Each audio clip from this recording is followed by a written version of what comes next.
Deputy. We're glad that you could join us remotely and look forward to seeing you later today on the floor. Senator Capito is now going to ask maybe a couple of closing questions and offer whatever closing statements and thoughts you'd like to present. Go ahead, please. Thank you. Thank you, Mr. Chairman. Thank you, Mr. Secretary. And I also want to thank you personally for the personal outreach that you have extended to me and to my staff numerous times and shared your cell phone and all of that. Your accessibility is really remarkable, and I really appreciate that as we move through the implementation. That will be very important.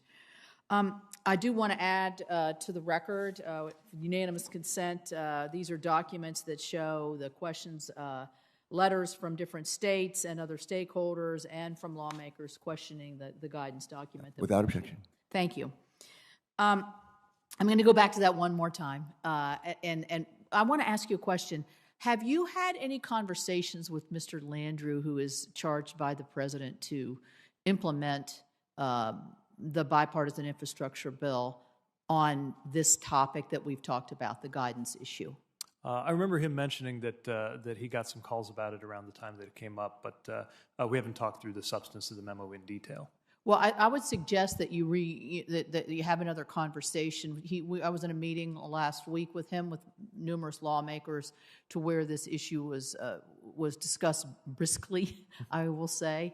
And so I would suggest that is he's hearing from a lot of different people that I'm sure you're hearing from, but he might be hearing it from a little bit different angle.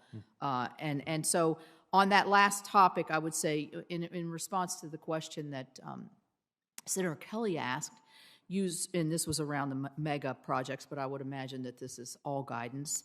Your quote was, and I just wrote it down, guidance lays out basic expectations. And I think that's where the issue is with this December 16th guidance letter. The other thing I'd like to say is in terms of what Senator Whitehouse said and some of the comments that you have said, this is a bipartisan bill that we passed. There is a climate title in there. There is an emphasis on finding resiliency, greenhouse gas mitigation, carbon emissions, healthy streets. This is an area that we are deeply committed to.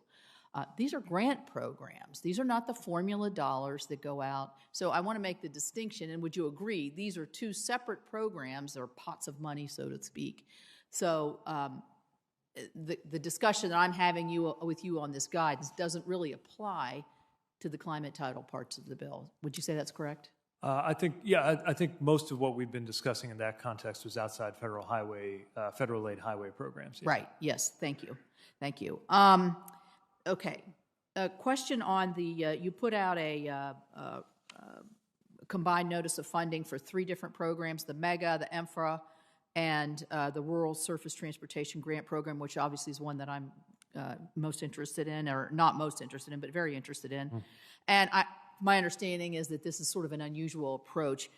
I'm not sure how to really calculate. I guess I'd like to know why you're doing this, and then the education and outreach that you've done to the states, because this is a different way of looking at this. Yes, thanks for asking that. What we're trying to do is make our grant process more simplified and user-friendly, less duplicative, especially knowing that the easier we can make our processes to navigate, the more we're going to see rural communities with fewer resources able to take advantage of it.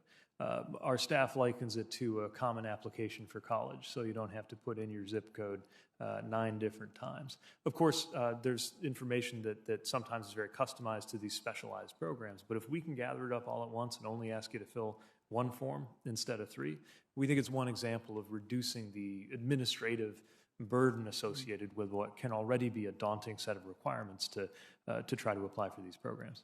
Well, good, because I mean that's sort of the way I saw it. I thought, well, it's trying to be a simplification. I guess the devil's in the details to see how that actually rolls out. And I don't think bureaucracy in any place is known for simplification or anything. So I hope that is the end result, because if you're looking at opening up these applications to different, not just state DOTs, but municipalities, and where they don't have our state DOT basically helps all our municipalities write all of their grant applications that they can have right now anyway in this area. So thank you for that.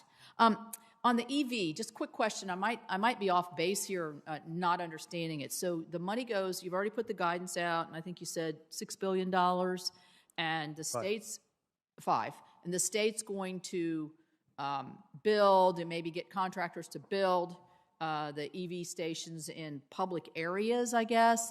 The question that came to me was, once that's completed, the ownership and maintenance and liabilities of those facilities then goes to? So we don't generally view these as government-owned and operated, and certainly not federal government-owned and operated charging stations.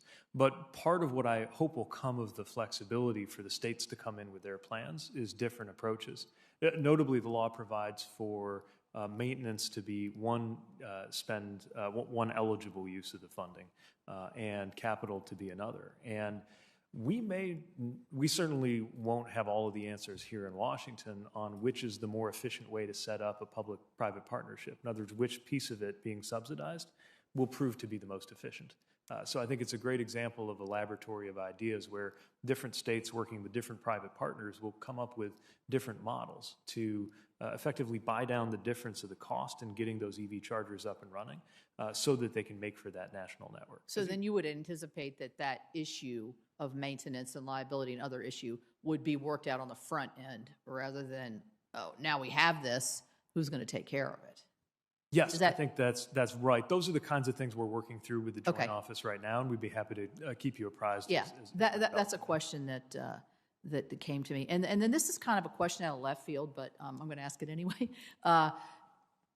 You know, the president gave his State of the Union address last night. He started with Ukraine. Obviously, thank you for your service. You know what's in the hearts and minds of our military as they're sort of on tenuous ground right now in terms of families being deployed to the NATO nations.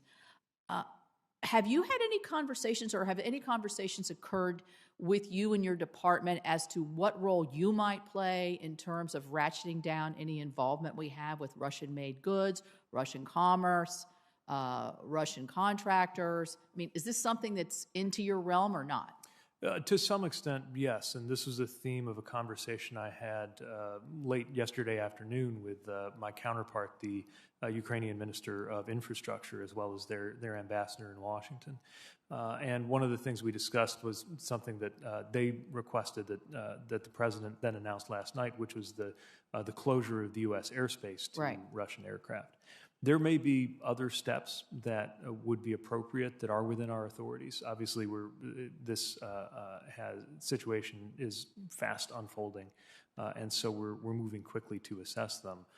But I do think there are a number of things with regard to infrastructure and certainly with regard to travel that we need to look at as a way to make good on our commitment to support the Ukrainian people. And I'm also in frequent contact with many of my counterparts among our allies and partners to look at what they're doing, what we might be doing, and how best to coordinate. Well, I'd like to follow up on that as time goes on, because I think we certainly don't want to get into a situation where we find out, as I think we've been enlightened to, that we've been importing 600,000 barrels of oil from Russia, that our transportation system is wholly reliable, obviously not wholly reliable, partly reliable, or certain parts or certain minerals or whatever is relying on the Russian economy, because what we see going on, I think we all agree here, is egregious in terms of Russia's aggression.